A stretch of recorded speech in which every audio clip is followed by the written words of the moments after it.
गरीब की शादी। शशि की सौतेली माँ ने उसकी शादी की तो बड़े घर में, लेकिन पति कोई काम न करता। आप ससुर जी के साथ काम पर क्यों नहीं जाते? अब हाँ जाऊंगा, लेकिन कल से। आज जरा मैं दोस्तों के साथ घूमने जा रहा हूँ। शशि के 2 बच्चे होते हैं, लेकिन रमेश का हाल वैसा का वैसा ही रहता है। एक दिन, सुनिए ना, बच्चा रो रहा है, इसके दूध के लिए पैसे नहीं है। अरे तो पिताजी से ले लो ना। क्यों? अगर आप में कमाने की क्षमता नहीं थी तो शादी क्यों की? तभी घर आई बड़ी ननद बोल पड़ती है, आहा हा हा, तुम्हारी माँ को साफ साफ कह दिया था कि लड़का ना कमाता है ना कभी कमाएगा। हम 4 बहनें हैं इसका ख्याल रखने के लिए, और पिताजी का इतना सारा पैसा, तुम्हें किस चीज की कमी रखी है? लेकिन थोड़े ही सालों में तकदीर बदल जाती है। शशि का ससुराल गरीब हो जाता है। सब बिकने के बाद शशि अपने पति, बच्चे और सास के साथ किराए के मकान में आ जाती है। मैं कोई नौकरी करना चाहती हूँ दीदी। अरे इतने बड़े घर की बहू थी शशि, तुम नौकरी करोगी? नहीं नहीं नहीं नहीं।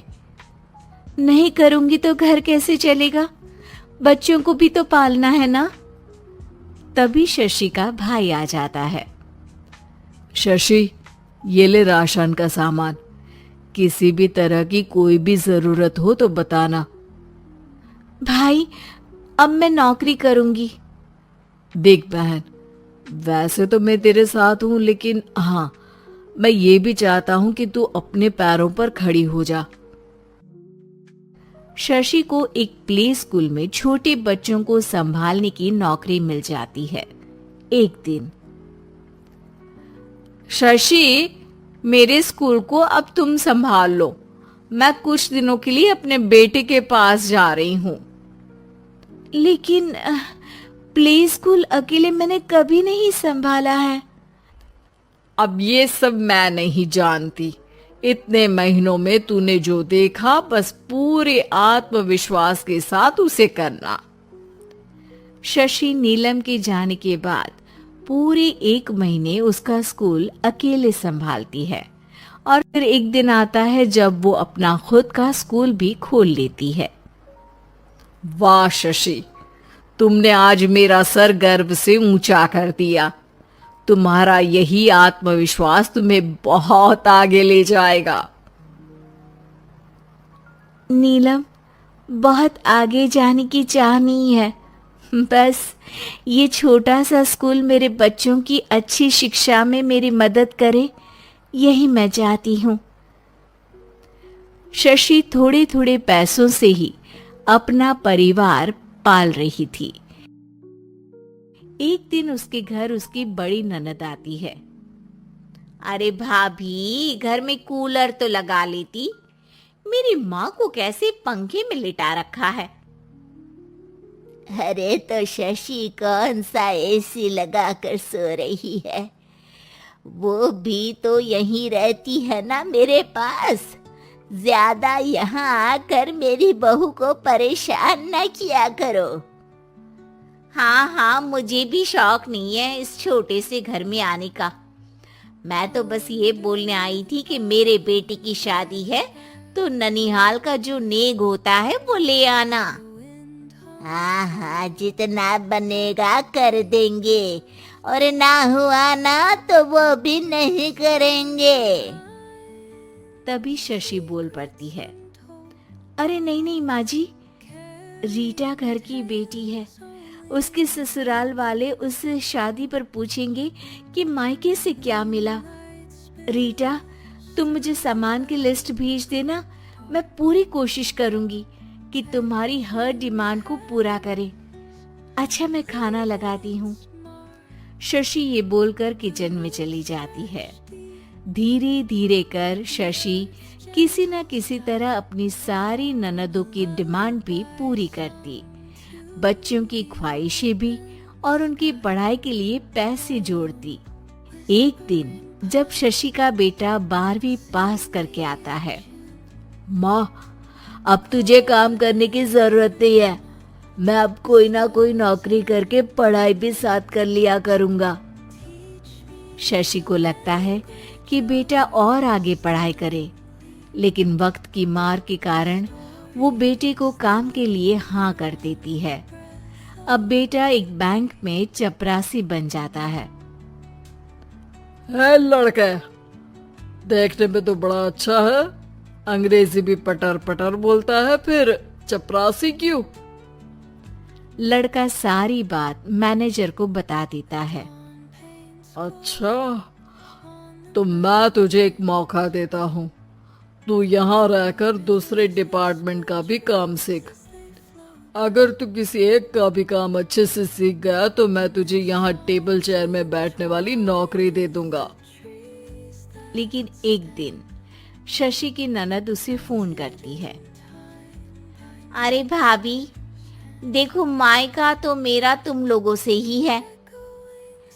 मैंने आपके बेटे और मेरे भतीजे प्रदीप के लिए यहाँ एक नौकरी देखी है, पूरे 5,000 मिलेंगे।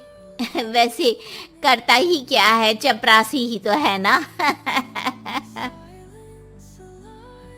कोई बात नहीं रीटा, मैं उसे इस शहर के बाहर नहीं भेजना चाहती हूँ, बाकी वो शाम को आएगा तो मैं पूछ लेती हूँ।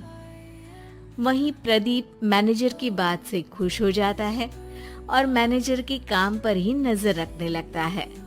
वो उनकी तरह के पेपर पढ़ता, काम करता और आने वाले लोगों की बातें सुनता। एक दिन बैंक में ऑडिट वाले आते हैं। ये गलत है, पूरी बैलेंस शीट नहीं मिल रही है, कहीं ना कहीं गड़बड़ है। ए मैनेजर, क्या करते हो? बैंक के पैसों का हिसाब सही नहीं है। मैनेजर के पसीने छूट जाते हैं। तभी प्रदीप वहां जाता है। अब क्या मैं ये बैलेंस शीट देख सकता हूँ? अरे बेटा, मजाक नहीं, जाओ पानी लेकर आओ एक गिलास। प्रदीप मैनेजर को पानी लाकर देता है और फिर ऑडिटर से कहता है, देखिए सर, मैं आपको बता सकता हूँ कि कैसे बैलेंस शीट को आप लोग गलत तरीके से जोड़ रहे हैं। ऐसा बोलकर प्रदीप एक एक कर सारे डाउट क्लियर कर देता है। अरे हाँ, ये तो पॉइंट हमने देखे ही नहीं थे। गुड, कौन है ये बच्चा? तभी मैनेजर बोल पड़ता है। अब हमारे यहाँ अकाउंट में नया आया है। ऑडिटर के जाने के बाद, वाह प्रदीप, आज तो तुमने मेरी नौकरी बचा ली। और आपने भी तो मेरी नई नौकरी लगा दी, अकाउंटेंट की। बस फिर क्या था, प्रदीप ने एक बार जो सफलता की सीढ़ी चढ़ी, बस चढ़ता ही चला जाता है। फिर एक दिन शशि की ननद, अरे भाभी कैसी हो? घर को तो बड़ा ही सुंदर चमका रखा है। अरे बेटी, कैसे आना हुआ? तू तो इस छोटे से घर में आना भी नहीं चाहती थी, कोई खास काम है क्या? अब हाँ, वो माँ, मेरा जो मजला बेटा है ना, वो अकाउंट से पढ़ाई कर रहा है, तो प्रदीप से बोलकर उसकी भी कहीं अच्छी नौकरी लगा दो ना। सास और शशि समझ जाते हैं कि कैसे पैसे आते ही लोगों के बात करने के तरीके से लेकर रिश्ते निभाने तक में बदलाव आ जाता है।